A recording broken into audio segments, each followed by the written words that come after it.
Programme में। अस्सलाम वालेकुम जी, कौन सा मोहतरमा कहाँ से हैं? वालेकुम अस्सलाम, अली बात कर रहा हूँ बलोचिस्तान से। अली साहब बताइए। हाँ सर, आपकी आवाज़ बहुत कम आ रही है मुझे। आपकी आवाज़ बिल्कुल ठीक आ रही है अली साहब, बताइए। अच्छा सर, मेरा सवाल साहिल अदीन साहब से है। कुरान के अंदर एक जगह ये आयत मौजूद है कि यहूद और नसारा एक दूसरे के दोस्त हैं। अब नसारा से मुराद शायद यहाँ पे ईसाई हैं। तो साहिल साहब ने कल अपने प्रोग्राम में कहा था कि जो रेड हाइपर का जो अगेंस्ट सबसे ज़्यादा जो कंपेन चला रहे हैं वो ईसाई चला रहे हैं, लेकिन सर कुरान में तो इनको दोस्त कहा गया है। तो क्या ये सिर्फ मुसलमानों को दिखाने के लिए चला रहे हैं? ठीक हो गया, बहुत शुक्रिया जी। ईसाइयों का फोकस इस्लाम दुश्मनी नहीं है कि वो हमें दिखाने के लिए कुछ कर रहे हैं। उन्होंने अपने मज़हब के अंदर उस पूरे के पूरे कॉन्सेप्ट को जो समझ के उन्होंने इस पूरी डिसाइफर किया ना यहूदियों का ये पूरा सिस्टम, तो वो तो इंडिपेंडेंटली कर रहे हैं। दुनिया का सबसे बड़ा मज़हब है इस वक्त नसारा का, और शायद नहीं सर 100% क्रिश्चियंस की बात ही कुरान में नसारा के नाम से। ठीक है, जो आपका क्वेश्चन था कि ईसाई और क्रिश्चियंस दोस्त हो सकते हैं, तो हम नहीं हो सकते। तो इस्लाम ने तो यहूदी औरत ईसाई औरत से शादी करने की इजाज़त दी हुई है, वो लड़की कैसे दोस्त हो सकती है हमारी? तो इसका मतलब ये है कि फ़िलासफ़ी है उसको समझें।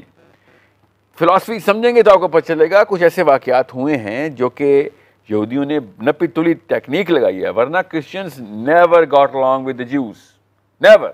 हिस्ट्री उठा के देखें, मैंने पढ़ी है, आपको बता रहा हूँ। ज्यूज़ आज तक, आज मतलब 2023 की छपी हुई किताब भी आपको बताता हूँ, आज तक रोते हैं कि इतना खून हमारा क्रिश्चियन ने बहाया, दुनिया में किसी ने नहीं बहाया।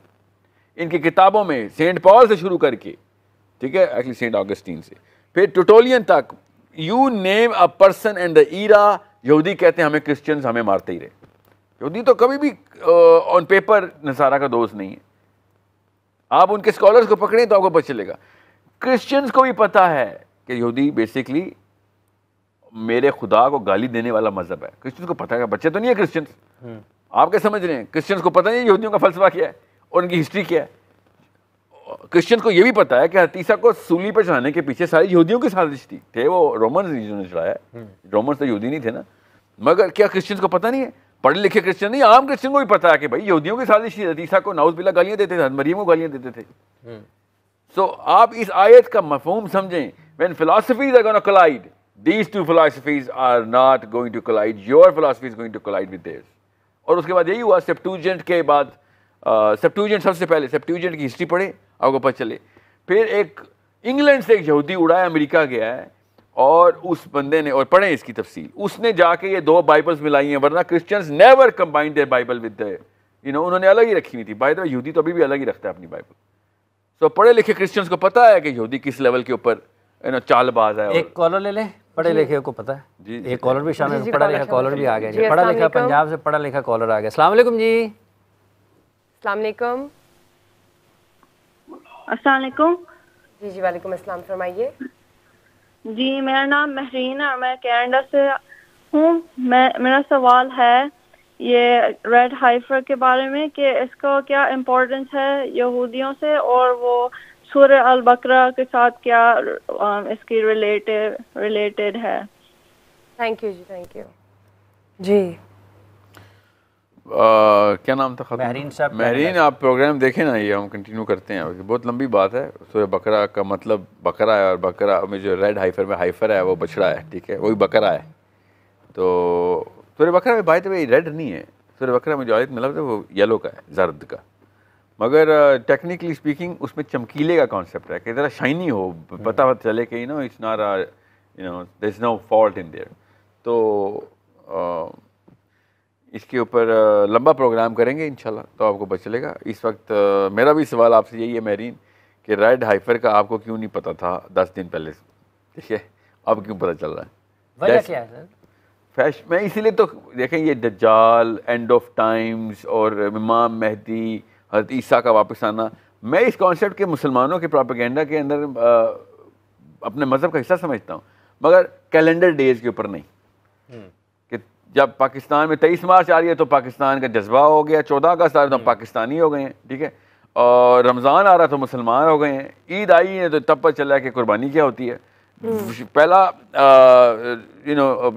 रोज़ा नहीं होता तब तक चांद का कॉन्सेप्ट नहीं पता था कि चांद देखना चाहिए कैलेंडर के ऊपर। ये कैलेंडर मुस्लिम जो है ना, दीज आर किलिंग अस। समझा, इसी बवक्ते ज़रूरत। बिल्कुल बिल्कुल। बवक्ते बवक्ते ज़रूरत नहीं, बवक्ते बवक्त Scheduled sort of जो भी जो है, आप पे आना calendar पड़ा है based वक्त। चल रहे हैं। जी हाँ। ठीक हो गया जी जी। कॉलर अस्सलाम वालेकुम। वालेकुम अस्सलाम। आवाज़ आ रही है आपको मेरी? जी जी आ रही है। फरमाइए। अच्छा, मेरा क्वेश्चन है साहिल साहब से कि जो सामरी ने हजरत जिब्राइल अलैहिस्सलाम के पाँव की मिट्टी उठाई थी, तो उसको वो नजर कैसे आ रहे थे सामरी जादूगर को हजरत जिब्राइल अलैहिस्सलाम? ये मेरा बेसिकली क्वेश्चन है। और दूसरा, अगर छोटा सा शॉर्ट क्वेश्चन ये है कि एक दिमागी बीमारी उसको ओसीडी बोलते हैं, तो उसका इस्लामिक पॉइंट ऑफ व्यू से हम उसको कैसे डील कर सकते हैं? Thank you thank you. बेटा ओसीडी की थेरेपी तो इस्लाम ने पहले से ही दी हुई थी। वो आप सीरा के ऊपर, बल्कि सीरा नहीं, यहाँ पे सुन्ना का लफ्ज़ आएगा, सुन्ना के ऊपर, सुन्नत जो है ना नबी इस्लाम की, दिन की सुन्नतें देखें, काम को अप्रोच कैसे करना है, हर काम को। ओसीडी क्या करता है? ओसीडी आपके डोपामीन के टिपिकल और एटिपिकल साइकिल्स के मेल फंक्शन को कहते हैं, ठीक है। सो सुन्ना क्या है? सुन्ना ऑर्गेनिकली हर काम अपना खुद करना और किसी भी लेवल के ऊपर यू नो उस काम की और प्रोसेसिंग स्पीड को एक्सपीरियंस करना। सो इसके ऊपर बड़ा तफसीली काम है ओसीडी के ऊपर। आप एक दफ़ा सुन्नत को अपने जहन में रखें और फिर ओसीडी के लिटरेचर पढ़ें, और सुन्नत का पता होना चाहिए आपको कि कितनी सुन्नतें हैं, और काम को जिस भी आप काम पे आप अपने आप को अप्लाई करेंगे। ज़ाहिर है हम मुसलमान हैं, वज़ू करते हैं, नमाज़ पढ़ते हैं, खाना खाते हैं, काम पे जाते हैं, जो भी हमारे रोज़मर्रा काम है। ओसीडी का जो पेशेंट होता है वो किसी एक काम के लूप में स्टक हो जाता है, और क्योंकि उसको कई दफ़ा ऐसे दो तीन सिनेरियोज़ हैं। बहरहाल अब मैं उसी तफसील में इस टीवी प्रोग्राम पे तो नहीं जा रहा हूँ। हर सिनेरियो का पेशेंट अलग तरीके से देखता है कि क्यों उस काम में कमी रह गई हुई है, या फिर कितनी दफ़ा उस काम में कमी रह गई हुई है, या किस लेवल क्या उस काम में, क्वालिटी ऑफ वर्क में कैसे उसने इम्प्रूवमेंट लानी है, या फिर उसको मतलब बहरहाल अभी वो लंबी तफसील है, मैं आपको इसमें इतनी मेरा काम है, इसके ऊपर ज़रूर देखें। जहाँ तक रही सामरी को कैसे नज़र आ रहा था, तो ये करोड़ रुपये का सवाल मैं आपको छोटा करके जवाब दूंगा। प्लीज़ अपने दिल थाम के रखिएगा और से समझिएगा कि सहाबा ने भी हज़रत जिब्राइल अलैहिस्सलाम को उस हालत में देखा हुआ है जिस हालत में सामरी ने देखा था जिब्राइल को, और सहाबा ने हदीस रकम करवाई हुई है हमारे पास। और जिब्राइल अमीन ने नबी अलैहिस्सलाम से आके पूछा, 3 सवाल पूछे। सहाबा ने कहा ये शख्स हमने पहली दफ़ा देखा था, ये स्ट्रेंजर था। स्ट्रेंजर का मतलब है लोकल नहीं था, क्योंकि ये पहली दफ़ा देखा था, और ये ट्रैवलर था, क्योंकि ट्रैवलर नहीं हो सकता बिकॉज ट्रैवलर होता तो बाल खुश्क होते और कहीं दूर से आता। ये तो अभी ऐसे लगता है हमाम से निकला है, बालों में पानी टपक रहा है। तो नबी इस्लाम ने बताया कि वो आपने बड़ी मशहूर हदीस है जिब्रील, जो आपको नबी इस्लाम ने फिर बताया कि क्या तुम्हें बताऊँ ये कौन था? तो साहबा ने कहा जी या रसूलल्लाह हमें बताएं, क्योंकि एवरीवन वाज क्यूरियस ये कौन था। तो साहबा को नबी इस्लाम ने शाह फरमाया ये जिब्राइल अमीन थे। तो फरिश्ते इंसानों की शक्ल में कई दफ़ा आए हैं। मैं आपको काफ़ी सारे अकाउंट्स बता देता हूँ। पहले तवातर के साथ आते होते थे, उसका भी सबूत है मेरे पास। सामरी ने भी ऐसे ही देखा था, लोगों को नहीं पता था या लोगों को पता था, इसका सबूत नहीं मेरे पास, मगर सामरी को तो पता था, इसका सबूत तो कुरान है, ठीक है। और वो वेट कर रहा था। अब याद रखिएगा, आपके जहन में जो तस्वीर बनती है ना कि जिब्राइल अमीन के पैर की डस्ट जैसे ही वो फ्लाइट लिए, तो मूसा उड़ के तो नहीं गए थे कोहे तूर पे। ये देखें, ये सब सच है। 4 साल का बच्चा ये सवाल करेगा कि मूसा को जिब्राइल ने पकड़ा और हवा में गए, हवा में नहीं गई तो फ्लाइट कहाँ से, फ्लाइट नहीं आई तो फिर डस्ट कैसे पकड़ी? सवाल असल में काफ़ी सारे हैं इस पूरे एक आयत में। एक आयत किसने तरीके से प्रिज्म खोलती।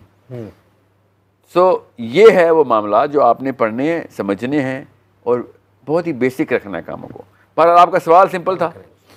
सवाल ये था कि सामरी को नजर आता? जी सामरी को नजर आता, जैसे कि फरिश्ते दुनिया में ऐसे ही चलते फिरते थे उनके इस आयत के मुताबिक, और हदीस भी हमारे पास।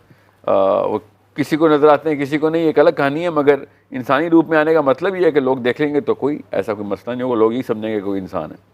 तो आपका ये मानना है कि मेरा ये मानना नहीं है बाय द वे इस केस में। नहीं, वैसे मैं आपको सवाल का जवाब दे दिया। इस सवाल जो वैस काल मूसा लिकौमी इन्नल्लाह यामुरुकुम अन तज़बहू बकरा, ये सारी जो आयात है तसलसल में, इसके ऊपर बहुत रिसर्च की ज़रूरत है। रिच हैं, they dripping with knowledge and different perspective. Dripping, टपक रही है, इतना जूस है इनमें, हम देख ही नहीं रहे ना। बस आप यहूदियों की हिस्ट्री से होते हुए नहीं ना आएंगे सूरह बनी इसराइल पे या कुरान पाक पे जनरल, क्योंकि बनी इसराइल किस सूरत में नहीं डिस्कस हुई।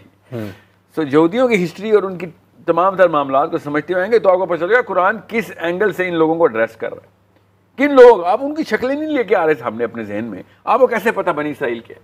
आपको वो यहूदी नजर आने चाहिए जब कुरान पाक उनसे बात करता है, वो माहौल नजर आना चाहिए, वो कबीलों के ट्रेडिशंस और लॉज और रेगुलेशंस का पता होना चाहिए। ठीक है, कल यहाँ पे बैठ के नहीं मुफ्ती साहब कहते नहीं तो रायत नहीं पढ़नी, नबी सल्लल्लाहु की हदीस है, खुद नहीं बताते मौलवी साहब पाकिस्तान के कि नबी सल्लल्लाहु ने इजाज़त दी कि आप पढ़ो। उस वक्त कुरान नाजिल नहीं हो रहा था, तब हज़रत उमर को मना किया था। जब नाजिल हो गया नबी सल्लल्लाहु ने फिर कहा, हज़रत ज़ैद को हिब्रू सीखने के लिए नबी सल्लल्लाहु ने भेजा। अली बिन अबी तालिब ने यहूदियों के फैसले ज़बूर से किए, साद बिन माज ने बनु कुरैज़ा का फैसला तौरात से किया।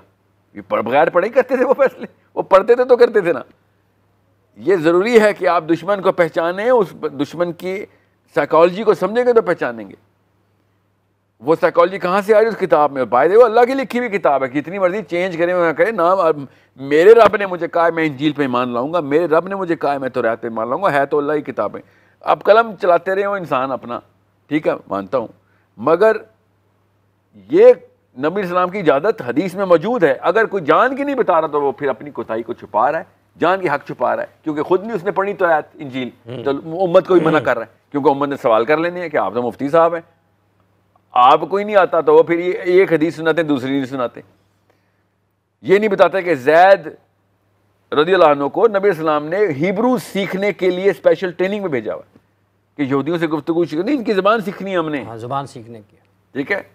और सबको पता है, ये कुछ ढकी छुपी बातें नहीं, ये सही हदीस हैं हज़रत अली बिन अबी तालिब के बारे में कि वो तौरात और ज़बूर कैसे जानते थे।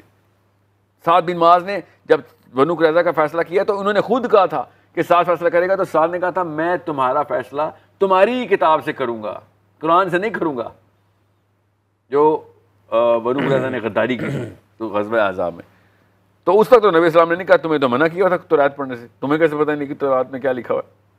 या अली बिन अबी तालिब को कहा तुम्हें बहुत ज़बूर कैसे आती है, तुम्हें तौरात कैसे आती है। यहाँ पे तो नबी सल्लल्लाहु ने डायरेक्ट रिकमेंडेशन दी हुई है कि पढ़ो, आप तो पढ़ो। कुरान पाक का खुद चैलेंज है, जो किसी मुफ्ती साहब को मसला हो, कुरान पाक ने खुद कहा है कि पढ़ के देख लो बाकी की किताबें और देख लो